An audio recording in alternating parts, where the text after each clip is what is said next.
नागपूरमध्ये खरीप हंगामाच्या तोंडावर कृषी विभाग ॲक्शन मोडवर आलाय।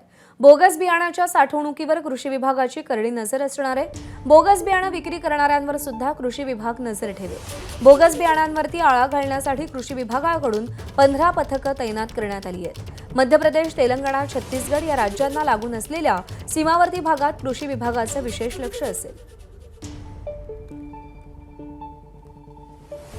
नागपूर जिल्ह्यामध्ये प्रत्येक तालुक्यामध्ये तालुकास्तरीय एक भरारी पथक आहे।